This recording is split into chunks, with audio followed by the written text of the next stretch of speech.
안녕하세요. 오늘은 제가 이 영어 유희어 채널을 시작하게 된 이유와 필요성, 그리고 어떤 방식으로 공부를 해야 되는지 설명해 드릴까 해요. 우선은 제가 유희어 공부를 시작하게 된 이유는 영어로 글을 쓰고 말을 하는 일이 자주 생겼는데 영어를 쓰는 데 있어 막상 사용해 보니까 자꾸 쓰는 단어만 쓰고 쉬운 단어만 쓰게 되더라고요.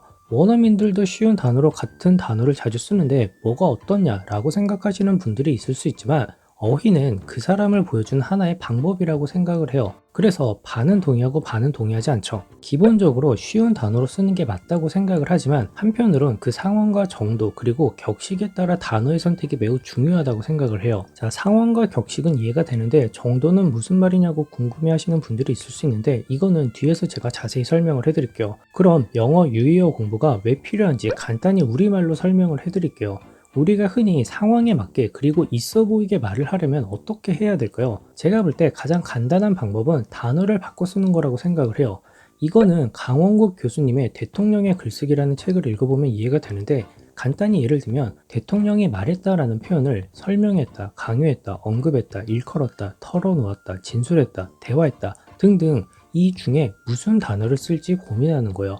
구체적으로 예를 들면 정부에서 올해 태양광 에너지 산업을 키우기로 정했습니다 라고 얘기를 했어요. 자, 그러면 비슷한 의미로 정부에서 올해 신재생 에너지 산업을 육성하기로 결정했습니다. 이 두 개의 문장을 봤을 때 딱 봐도 두 번째 문장이 좀 있어 보이지 않나요? 영어도 마찬가지요. 상황에 맞게, 격식에 맞게, 정도에 맞게 단어를 사용하는 것이 중요하다는 말이죠. 이런 생각 때문인지 모르겠는데 가끔 영어를 배우시는 분들 중에 이해하기 어려운 부분이 좀 있어요. 흔히 슬럼가에서 쓰는 슬랭 영어 혹은 욕을 일부러 배우시는 거예요. 반대로 생각을 해보면 외국인이 한국에 와서 오늘 기분 존나 잡쳤네 라고 얘기를 하면 무슨 생각이 드세요? 기분이 별로인 상황을 원어민스럽게 표현한 것일 수도 있지만 한국인 입장에서는 저렴해 보이고 욕하는 것처럼 얘기하니까 기분이 별로일 수도 있죠. 배워서 도움이 되는 상황은 싸울 때 말고 없는 것 같은데 왜 굳이 사용할까 라고 생각을 할지도 몰라요. 영어도 마찬가지요. 물론 외국인이 한국어를 애당초 잘못 배웠으면 어쩔 수 없이 쓰는 거겠지만 알고 있는 상황에서는 다음부터 안 쓰는 게 좋다라고 저는 생각을 해요. 다른 예를 들면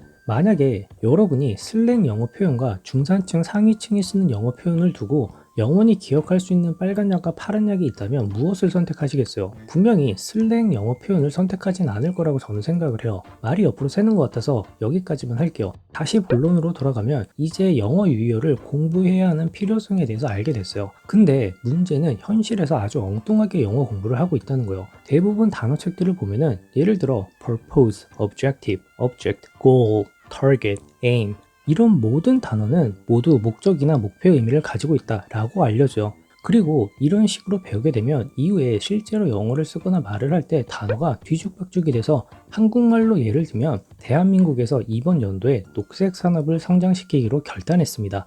이런 느낌으로 얘기하고 있을지도 몰라요. 또 다른 단어를 예를 들면 prudish 이런 말이 있어요. 영어 단어장에 보면 고상한 채 하는, 고상한 척 하는 이런 의미로 나오는데 문제는 이걸 여자 원어민한테 고상한 척 하다라고 얘기하고 싶어서 사용을 하면 문제가 돼요. 이 단어는 사실 성적인 것과 관련해서 매우 쉽게 충격을 받는다는 의미예요. 1차적으로 말이죠. 그래서 우리나라 말로 비슷하게 찾아낸 게 고상한 척 하는 이런 의미인 거죠. 하지만 그 속뜻을 모른 채 단순히 고상한 척하는 이렇게 사용을 하는 자신을 발견하는 순간 이미 늦은 거예요. 어휘 공부를 진짜 초등학교 수준에서 시작을 하면은 많이 외우는 게 도움이 된다라고 생각하는 사람이 있을지 모르겠지만 제 기준에선 그렇게 공부를 하면은 영어 시험에서만 빛을 발휘하고 문장을 제대로 이해할 때는 오해를 불러일으킬 수 있을 것 같아요. 제일 문제는 실제로 원어민과 영어로 쓰고 말하는 순간이 오거나 어느 정도 실력이 쌓이면 처음부터 다시 공부를 해야 될 거라고 생각이 드네요. 모를수록 처음부터 제가 생각하는 방식으로 공부하는 게 맞다라고 봐요. 구급 공무원 영어 시험 볼 거 아니잖아요. 그러면 이제부터 제가 맞다고 생각하는 단어 공부 방법에 대해서 알려드릴게요. 최근에 올린 영상을 예로 들면 단어장에 make, 만들다라는 말이 나오면 비슷한 말로 아래와 같은 단어들이 나와요. 그리고 오른쪽에는 다양한 뜻이 있는데 제가 생각했을 때 가능하다고 생각하는 단어들이요. 그리고 이 단어들의 모든 의미를 설명하긴 힘드니까 일부만 설명하는 것을 이해해 주셨으면 좋겠네요. 자, 그러면 질문 하나 드릴게요. 위에 있는 단어들 뜻을 이렇게 외우면 제대로 많이 사용할 수 있을까요? 일단 제가 생각할 때 영어 사전에서 번역해 놓은 단어의 의미가 영어와 우리말로 1대1로 100% 일치하는 단어는 일부라고 생각을 해요. 또한 단어 자체도 어떤 단어들은 굉장히 어려운 단어들로 번역을 해놔서 실제로 사용하는 횟수가 적다고 생각을 해요. 자, 그러면 여기서 왜 어렵게 번역을 해놨을까? 이런 궁금증이 생기시겠죠. 이제부터 천천히 설명을 해드릴게요. 우선은 제가 생각하는 방식으로 만들다라는 기본 의미를 가지고 단어들에 대해서 설명을 해드릴게요. produce는 물건을 팔려고 만들다, 자연에서 만들다. create는 전에 없던 것을 만들다. manufacture, 기계로 많이 만들다. develop, 시간을 들여서 새로운 것을 만들다. 시간을 들여서 더 심하게 만들다. form, 어떤 모양이나 방식으로 만들다. 어떤 부분들이 하나로 만들다. generate, 에너지를 만들다, 원인으로 결과를 만들다. put together, 부분들을 모아서 하나로 만들다. assemble, 부분들을 모아서 전체를 만들다. 이때는 put together보다 assemble, 이 단어가 약간 더 formal한 그런 의미예요. build, 큰 것을 만들다. construct, 큰 것을 만들다. build보다는 construct가 약간 더 formal하고요. 그리고 put up something, 이렇게 얘기를 하면 무언가 세워서 만드는데, 이때는 앞에서 말한 build보다는 약간 informal한 그런 느낌이에요. 그리고 throw something up, 이렇게 얘기를 하면 빨리 만들다. 이때도 informal하고 주로 영국에서 사용하는 말이에요. 자, 그럼 이 설명을 듣고 눈치채신 분들도 있겠지만 제가 다시 질문을 할게요. produce가 무슨 의미인가요? 어떤 사람들은 아직도 제조하다, 생산하다 이렇게 대답을 하실 수도 있지만, 어떤 사람들은 물건을 팔려고 만들다, 자연에서 만들다 이렇게 대답을 하시겠죠. 제가 이렇게 질문한 이유는 produce라는 말은 물건을 팔려고 만들다, 자연에서 만들다 이렇게 이해를 하면은 제조하다, 생산하다 이런 말을 외울 필요가 없다는 거예요. 예문을 들어보면 The region produces the garlic, 이렇게 얘기를 했을 때 그 지역은 그 마늘을 생산한다 이렇게 해석할 수 있지만, 이 말을 풀어서 이해를 하면은 그 지역에서 그 마늘을 자연에서 만드니까 그 지역에서 마늘이 나는 거구나, 마늘이 자라는 거구나 이렇게 이해를 하시겠죠. 물론 팔려고 만드는 걸 수도 있지만 여기선 자연에서 만든다라고 설명을 할게요.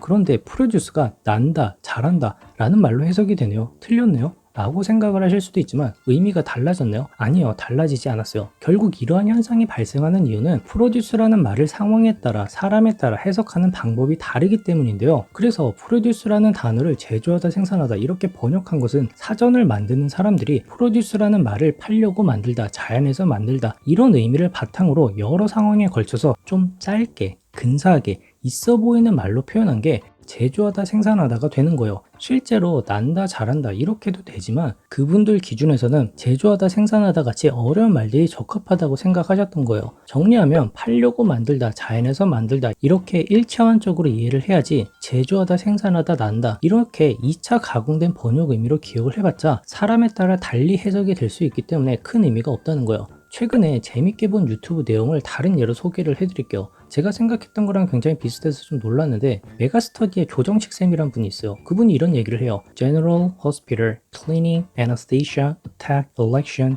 Denial 이렇게 얘기를 하는데, 자, 이거를 어떻게 해석을 해야 되냐? 흔히 general 이 말을 일반적인 이렇게 알고 계신 분들이 대부분일 거예요. 그런데 이분은 not limited to one, 하나에 국한되지 않은 이렇게 의미를 이해하자고 해요. 즉 이 말을 제가 표현하는 방식으로 1차적인 의미로 해석을 하신 거죠. 그리고 not limited to one 이 말은 실제 영영사전에서도 나와요. 그래서 이 내용을 바탕으로 위의 말들을 해석해보면 하나에 국한되지 않은 병원, 종합병원, 하나에 국한되지 않은 청소, 대청소, 하나에 국한되지 않은 마취, 전신마취, 하나에 국한되지 않은 선거, 총선거, 하나에 국한되지 않은 부인, 전면 부인 이렇게 해석을 해요. 다른 거는 제가 강의를 들어보지 않아서 모르겠고 이 general만큼은 깔끔하게 설명을 잘 하신 것 같아요. 마지막 또 하나 예를 들면 바로 skeptical이에요. 이 단어는 라이브 아카데미라는 채널에서 언급된 적이 있는데 생각보다 한국 분들이 이 단어를 사용하지 않는 것 같다라고 얘기를 해요. 그래서 왜 그럴까 제가 생각을 해봤는데, 흔히 회의적이다라고 알고 계신 분들이 있는데 무슨 의미인가요? 아시는 분보다 모르시는 분이 더 많을 거라고 저는 생각을 해요.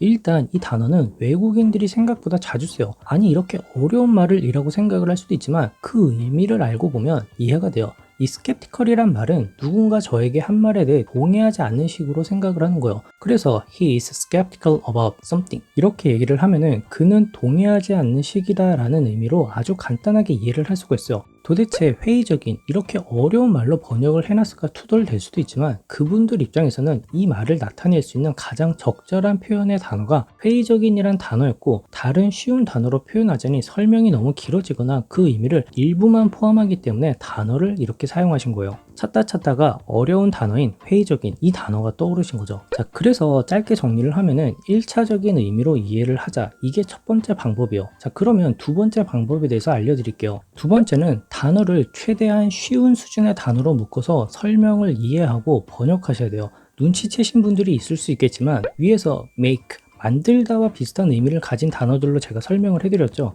이거는 만들다가 실제 생활에서 가장 흔히 사용되고 쉽고 기본이 되는 단어이기 때문이에요. generate, 이 단어를 예로 설명을 해드릴게요. wind turbine generate electricity. 윈드 터빈은 전기를 발생시킨다 라고 해석을 할 수도 있겠지만 그냥 윈드 터빈은 전기를 만든다 라고 이해를 하면 틀린 건가요? 아니에요. 의미는 달라지지 않아요. 저도 아니란 걸 알고 여러분도 아니란 걸 아실 거예요. 즉 우리가 많이 사용하고 쉽고 기본이 되는 단어로 묶어서 유의어들을 공부하고 해석할 때 만들다 이렇게 해석을 하고 이해할 때는 에너지를 만들다 혹은 원인으로 결과를 만든다 이렇게 받아들여야 한다는 거죠. 다른 예로 원어민 아이가 단어를 배우는 방식으로 설명을 해드릴게요. 원어민 아이가 엄마한테 질문을 한다고 생각해 보세요. 엄마, create가 뭐예요? 이전에 존재하지 않았던 걸 만드는 뜻이야. 이렇게 설명을 해주겠죠. 눈치채셨나요? create를 단지 create, 창출하다 이렇게 말하지 않고 이전에 존재하지 않았던 걸 만든다라고 했어요.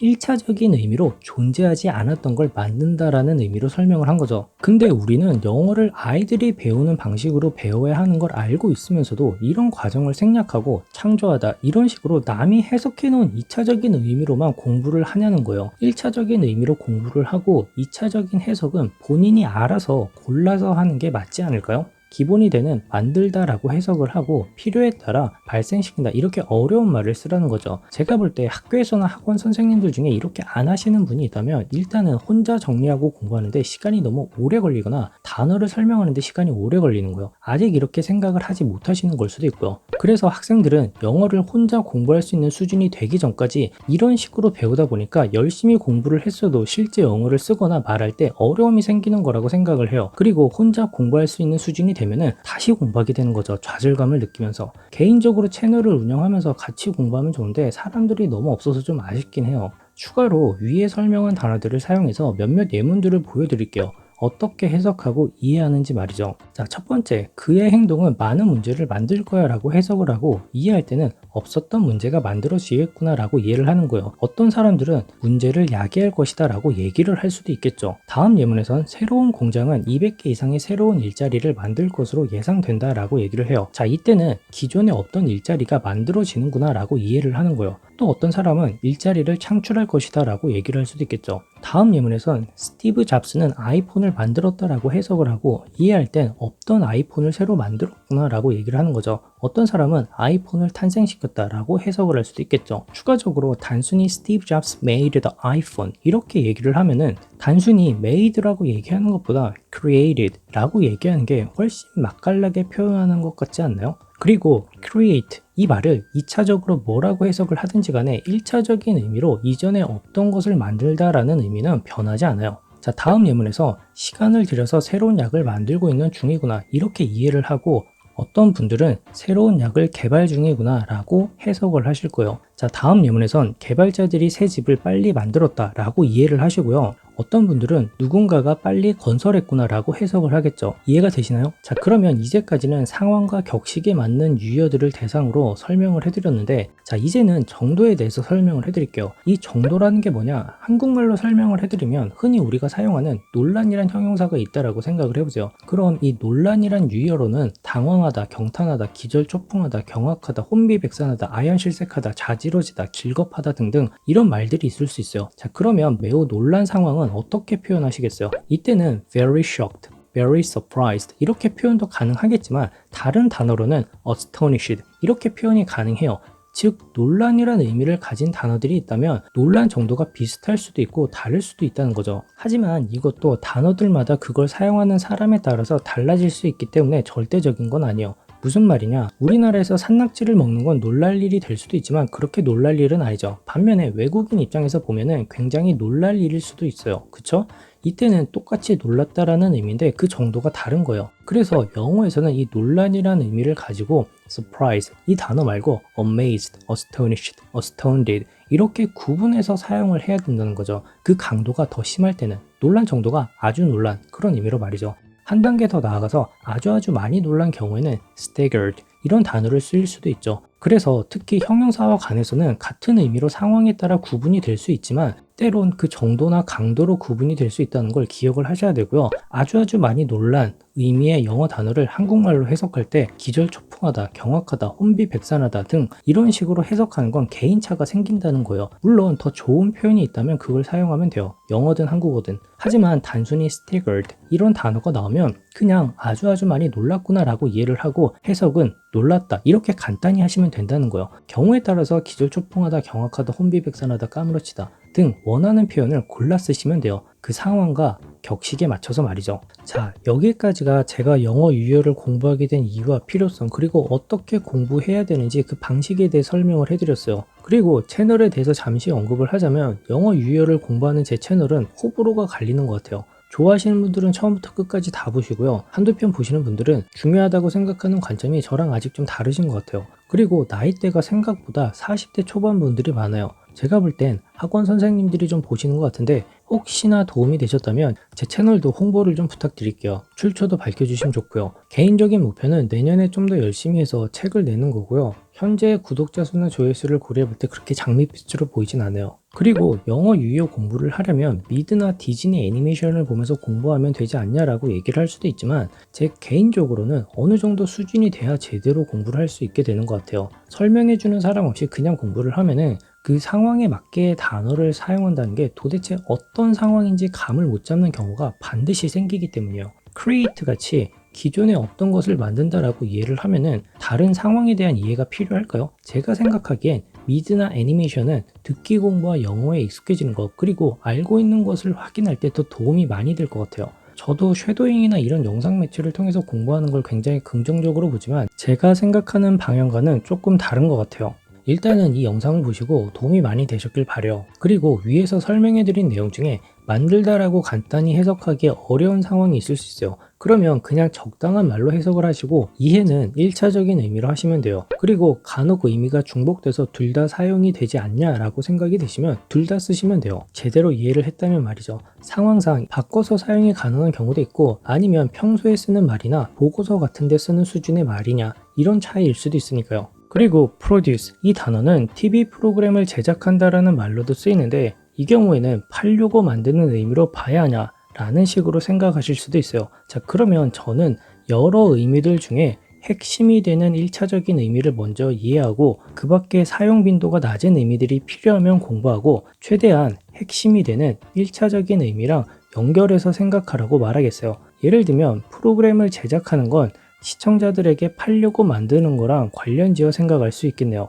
하지만 팔려는 목적으로 만들지 않은 경우도 있기 때문에 100%란 있을 수 없다. 이렇게 유연하게 이해하시는 게 필요할 것 같아요. 자, 마지막으로 퀴즈를 내면 눈사람을 만들 때 어떻게 얘기를 해야 할까요? 겨울왕국에선 Do you wanna build a snowman? 이렇게 얘기를 하죠. 왜냐면 이 build란 게 좀 큰 것을 만들 때 사용하기 때문에 그런 것 같아요. 영화에서 사람 크기만큼 만드는 걸 자주 볼 수 있죠. 자, 그러면 오늘도 영상 봐주셔서 감사하고 다음 영상에서 뵙도록 할게요.